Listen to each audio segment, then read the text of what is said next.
You just honestly can't starve your way through to get strong bones. And if you've had another thing that I've been, for some reason lately, a couple of women I've been meeting have told me they haven't had their period for 20 years or 10 years. And that's also really critical to check your bone density and go back to the first episode to understand how, because not all scans are equal. That's just the lack of that estrogen for so many years. It can do a doozy on your bones. So it's good to know earlier. Have you ever looked at your workout routine and thought, I'm moving, but is this really doing something to help my bones? Or maybe you're doing all the right things and yet you're still told that you have osteopenia or osteoporosis and you're just horrified. If that sounds familiar, then this episode is for you. This is episode 2 of the 5-part bone health series. In episode 1, we covered screening and interpretation and context, and we talked about why bone health is not just about a number on a scan, and there's sometimes unnecessary fear. We want to build strong bones, and we want to build muscles also for that matter, but it's about longevity, it's about independence, preventing fractures, avoiding chronic pain, preserving the range of motion, and ultimately just protecting your quality of life. So we also clarified something really important, and you can go back to that episode 1 because I dive much deeper than what I'm going to tell you now. I just kind of want to summarize a little bit what we talked about in the introduction, because I want you to know that bones are not static. They are living, metabolically active tissue. So over the course of a lifetime, women will lose on average 20 to 30% of their bone mineral density. Okay, that's how dense their bones are inside. And the majority of that loss happens in the first 5 to 10 years after menopause. It's a big deal. And that's because of estrogen. When we lose estrogen, a lot of things happen, and including the impact that it has on our bone, because estrogen normally slows down the cells that break down bone, and it supports the cells that actually build bone up. So there's always this play, building up, breaking down. It's normal. It's that living tissue. But when estrogen declines, then that protective break is removed, and then the bone breakdown starts to accelerate. So we also covered the real fracture risk, risks for fracture, including those that you can't change, your genetics and your body frame. You are as you are. And there are the things that we can influence, such as our body weight, early menopause, underfueling, and overtraining. And today, we're going to move from understanding the problem to actually finding solutions and getting a little practical. So this is the 5-part series covering, we did the screening and the diagnosis in the last episode. Today is about movement. Next time, it's going to be about nutrition. And then after that, hormone therapy, and then sleep and stress. So each episode is around 30 minutes or less and focuses on just one pillar so that you can take some actionable steps, right? And you're not going to feel overwhelmed. Just going to make it simple for you. And if you haven't already, make sure that you subscribe to the podcast and hit that little notification button so you don't miss the next episode. Or you can also jump back to the ones that you need the most. So if you want something practical right away, then go to the show notes and you can download that free mini bone guide. Again, I'm trying to make things super simple for you. And if you want more personalized support and take deeper dives, then join us in the private women's only membership group called Biohacking Menopause. And we're going to work through this together with you. So now let's talk about the types of exercise that actually build stronger bones. And everything I get, the information is from the many guests, many bone experts that I've interviewed over the years. And just to name a few, Dr. Doug Lucas, Dr. John Newstead, Dr. Jocelyn Wittstein, there's so much out there that about so much information. I also subscribe to their newsletters. I watch their videos. I read their books. This is where this information is coming from. Plus my gerontology background as well, because we do talk about bones and fractures and fall prevention. So let's talk about the exercises we need to do, because bones, they respond to load. They adapt to stress. And there's a principle called Wolff's law. And that says basically when you apply mechanical load, the cells inside the bone sense strain or pressure or tension. They feel something. And then that sends a signal to the bone to start building. The cells will start activating to go and build bone. And then the skeleton adapts. It's quite simple, but the load must be greater than what your body is used to. So one easy example is a tennis player. If you were to scan the dominant arm of someone who plays tennis, let's say their right arm, oftentimes there's denser bone in the right arm than in the non-dominant arm, the left arm, because it gets more loading unless you're a lefty. And then on the other side of the spectrum, we've got astronauts, and you've heard astronauts, they lose their muscle, but they also lose their bone when they're out in outer space because gravity doesn't give that load. Bones need force. They need that strain, that stress. And there are some studies showing that we need about 4 times our body weight to send the signal to bone, to build bone, or to build enough bone, right? Because you can build some bone, but maybe it's not enough. So walking produces about 1 to 1.5 times your body weight. And that just kind of helps you maintain what you have. But running increases to roughly about 2 to 3 times your body weight. So it's more, but it's not 4. We need more or less 4. And again, this is very bio-individual. Maybe it depends on how you run, or if you're having more pressure, or maybe it depends on your body weight. It depends on so many things. So maybe running is enough for you. But the studies that I'm pulling out here show that it usually isn't. But that's why we test, measure, and assess. You can figure it out if it works for you. And if it is, disregard what I'm saying. The other thing that people ask me oftentimes is jump roping. And jump roping is great. And again, walking is great, jump roping is great, running is great. But to build enough bone, because we're really focused on bone here, it may not be enough, because some of the studies show that the ground reaction force of jump roping is higher than walking, but lower than running overall. So the force is about 40% higher than walking and around 15% lower than running. And that's about 3 to 4.5 times your body weight. Walking produces 1 to 1.5 times your body weight, and jump roping about 3 times. Jump roping may be, it really depends on your technique, the height that you jump from. Alternate leg skipping and higher, more powerful jumps can really push the forces up within that range, get more chance of hitting that 4 times your body weight. But if you're doing some softer, quicker, bouncy jumps, then those tend to have less of an impact. So higher impact movements or heavier strength training creates stronger signals to the bone. And bones really respond to these forces clearly higher than just everyday walking. But you got to do it within your personal safety window. Now, I've done a reel on Instagram and actually did pretty well. And I just said, walking doesn't build strong bones. Okay, it's a little bit forward because maybe there's some outliers that do, but generally what the research agrees on is that it's not. And this is why we're having this conversation today, that we need to do a little bit more.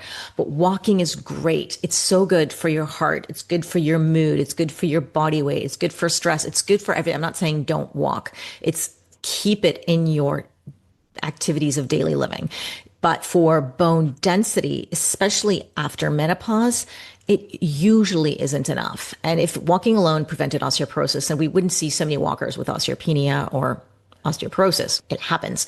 So again, doesn't mean to stop walking, just layer it on to other things that send stronger signals to your bone. So what actually builds bone? There's 3 main categories. One is resistance training, the other one is impact, and the third one that we can't forget is balance and stability. So let's start with the resistance training. This is foundational. You need it anyways for your muscles, for other systems in the body, and they target large muscle groups, and you can use weights. And we always say lift heavy. Well, you don't necessarily always need to lift heavy. There's something more important that I can tell you about later on, but you're more likely to have that signal sent if there's more force. I just don't want you to kill yourself either. You can also use resistance bands. So you want to focus on the bones that get scanned the most, which is your hips and your spine, but also your wrists. We want to strengthen our wrists because if you fall, you don't want to break your wrist. It's not as devastating to fracture your wrist as it is your hip. So we want to always be conscious of that. But I've had a friend, her mom fell and she broke both of her wrists, and she was still working in an adult community. So she needed to be lifting people like she couldn't work. Like it was, devastating for her.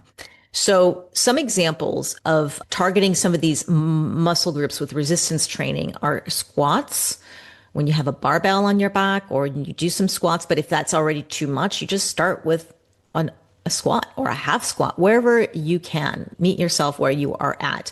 Lunges, if you were to maybe hold a weight on each hand and do some lunges, push-ups, rows, deadlifts, overhead presses. If these words are gobbledygook and you don't understand what they are and you can't visualize what that means, then please go get a personal trainer. It's worth investing a couple of sessions to introduce you to the machines that are out there or the weights that are there to get you started on progressive overload. This means you gradually increase the resistance over time. So if you've been using the same 5-pound weight, it doesn't create the stimulus that you may need.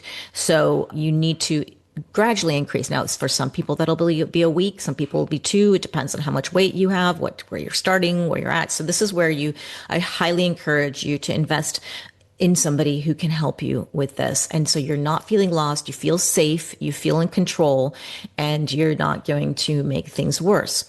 So when we're doing some of these strength training exercises, we have to understand that contraction is actually pulling on the bone. And that's the mechanical tension that is stimulating some of the bone to go and build, which is pretty cool. Now, the second one that we're going to talk about is impact. So we're talking the first one, the strength training. Imagine, just lifting some weights over your head. Now, the second one is impact. And this increases that ground reaction force, kind of like you were saying, we were talking about walking and jump roping and running. That is really important. The impact exercises. So we want to hop, we want to jump, we want to skip, and plyometrics as well. Plyometrics is, you can actually Google this or go on YouTube and you'll get plenty of plyometric exercises. Now, it has to be progressed carefully and intelligently. Impact doesn't mean recklessness. Okay. Especially if you are having any kind of joint issues or in osteoporosis, which we're going to talk about a little bit later on. And the third one is balance and stability, because falls can cause fractures. Fractures can cause falls as well. But we want to think about stability, getting your balance in, say, a yoga class. Lots of yoga classes do this. Single leg exercises. So if you're at the gym, you can hold one weight in one hand and just lift your leg, or even do it without the weight. If you're just starting there, just lift one leg and see how long you can hold it. I think the goal is 1 minute, more or less. If you can't do 1 minute, fine. You just progressively work up to that. I've seen in my gym in Portugal, there's a yoga class where we work on balance and stability. And there are a couple of people in their 70s and they can't do the single leg exercise. They cannot lift the leg. So what they do is they put their little toe, their big toe, to kind of stabilize. So they just lift the heel and they're working on it. I'm really proud of them. I look forward to seeing them progress. But it's crazy how fast we can lose this. We think, oh, well, I can stand on one leg. What's the big deal? And then you try and you fall. So anyways, bone strength, really, this helps with the fall prevention, which is a really important piece. Okay, one thing that is really helpful, I did a great reel on this too, and it did really well on Instagram and Facebook, and it just shows you how high and how much you need to jump in order to stimulate 4 times or more of your body weight to stimulate the bone. So I showed a ruler and I showed you what 8 inches look like, or 20 centimeters. It's a small step. It's not a big step. It's a small step. And what you want to do is jump off of it and do a little rebound. And that little rebound actually may bring about 5 times the body weight. So it's a really great video to see exactly like how much, because you see people, including myself too, sometimes I'll see a really high step and I'm like, oh, I'll just jump off of that. But that'll create more force, which is probably not bad, but not everybody can be doing this safely. So go check out that Instagram. I'll put that reel inside the show notes. And I just want to wrap up a little bit about menopause and the changes that we're going through, because this is where, when we lose our estrogen and during this menopause transition, this is where the bone breakdown accelerates. Estrogen is not suppressing that osteoclast activity anymore. It doesn't stop that bone breakdown as well. And we need a stronger stimulus to just maintain the density. And what I see in my community, unfortunately, a lot of women who are fasting a little too much in more of a caloric deficit, trying to lose the belly fat. They're overtraining. They're pushing it really hard. They're doing, quote unquote, all the right things. And it's not serving their bones. So be mindful of eating enough. The nutrition piece is coming next. You just honestly can't starve your way through to get strong bones. And if you've had another thing that I've been, for some reason lately, a couple of women I've been meeting have told me they haven't had their period for 20 years or 10 years. And that's also really critical to check your bone density. And again, go back to the first episode to understand how, because not all scans are equal. And so, yeah, that's just the lack of that estrogen for so many years. It can do a doozy on your bones. So it's good to know earlier. And this part, I want to talk a little bit about safety, because if you're in osteopenia, you can usually do the same impact and strength training that everyone else would do normally. So shouldn't be worried about that. But always, if you're concerned, you're not really sure, ask your health provider. Always build up gradually, focus on good technique, no matter where you are on the spectrum. Like, it's really important. Unless you've been training for a long time, then you know what you need to do. But if you have osteoporosis, especially if you've had a fracture in the past, please get the guidance from your doctor or from a physical therapist who understands your situation. You still need resistance and some impact, but it's usually likely with lighter loads, at least starting with the lighter loads, and then you progress more slowly. And then you emphasize posture and balance, avoid that deep forward bending under load. I think everybody could probably benefit from that. And then any sort of fast spinal twisting as well. So again, ideally just work with your physio or some trained professional. And what I've heard a lot from the bone experts too, is they say they get women who come to them who are in osteoporosis and they're so scared they don't do anything. And they say that's worse. Okay. Avoiding all the loading is not protective to your bones. It still needs a stimulus. It just needs to be done smartly. And then if you have any joint issues, like I had, in replacements, like I have, you have hip, knee replacements, like these are really important to consider. You still need to train. You still need to work the joints, the muscles, but it may need to be modified. The angles maybe need to be modified, the depth, the tempo, the equipment that you're using, how you're doing it. Machines are usually fine. Bands are usually fine. Body weight is usually fine. But again, please, I don't know where you are in your hip replacement journey or knee replacement journey, or where you are in your osteoarthritis journey. Like, you could also do more damage than good. So you always want to be more careful and get the guidance of a professional here. But you need to do something. That's my message. So anyways, here's what a training week can look like in real life, just to give you something a little practical.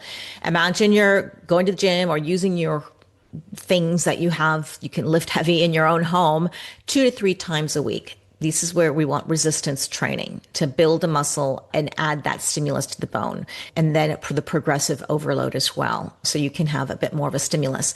Then you want the daily weight bearing movement. So you want to, for example, jump off an 8-inch stair or 20 centimeter stair. Do that 10 times, take a break, go back up and do it again for 10 times. Just do 3 rounds, and 3 times a week, I think, is what the study showed. You can start there. And you'll see, is it enough? Is it not enough? That's why you can test, measure, and assess. And usually I'll go back to, I'm not going to get into it. You got to go listen to the testing section about how to test, when to test, and et cetera, et cetera. And then the last thing you might want to consider is 10 minutes of balance work. Most days, like, it's so easy. You can stand on one leg while you're brushing your teeth. You can incorporate these things so easily into your daily life. You don't need a gym to do all of these things. We have YouTube. I rely heavily on YouTube and YouTube videos, especially as a nomad, recovering nomad. But in my nomad days, I didn't have a gym. Like, that's what I do in my hotel room. You can do it. You can get water bottles. You don't need heavy equipment in that sense. You can use katsu bands or suji bands. These are blood flow restriction bands. That's for muscle. The data on the bone, it's there, but I think it's more of a stimulus that on the muscle. What you're getting with your muscle is actually stimulating the bone. But I'd have to dive a little bit deeper on that because I do remember interviewing a few people on blood flow restriction, and yeah, their bone benefits. It's just that it's not as strong as, say, the cardiovascular benefits that you'd get or the muscle benefits. But muscle and bone go together, right?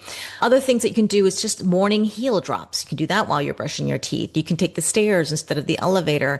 You can stand at your desk and do calf raises. And then if you have poor posture, just do a reset. Take your arms, clasp your hands behind your arms, and then sort of stretch out and reset. Just take breaks from work. It's the consistency that beats the intensity sometimes. We're all bio-individual. You have to measure yourself to see if this is working for you. So my last bit is just to say, don't wait years for a bone scan, whether it's a DEXA or a REMS. I highly encourage you to follow your bone journey. Don't wait until you're 65, which is what most people are doing. Track your strength gains. Track how heavy you're lifting, track your posture, notice that you're improving in your balance, notice that you're more confident. These are all wins too, not just a number on a scan. Movement, it's medicine. Motion is lotion for your joints. Movement is so crucial for just life. So please don't ignore it. And just to close off, bones, they don't really respond at this phase of life to being gentle unless you need to for one reason or another. They really respond to that appropriate challenge that they get, not extremes and not fear. Just move intelligently, use progressive load within your safety window. And in the next episode, I'm going to talk about nutrition and supplements because you can't build the bone without the raw materials, right? Don't ignore that piece too. And if you want to learn more, I'm holding a free masterclass on all of the crucial bone building habits on Saturday, February 28th. This is 2026. I have a link to register in the show notes, and I hope to see you there. And thank you so much for spending time with me. I really value your time. I couldn't be here without you. It's so meaningful that you listen to these episodes week after week. And have a good day, a good night, good morning, wherever you're at. And I'll see you next time.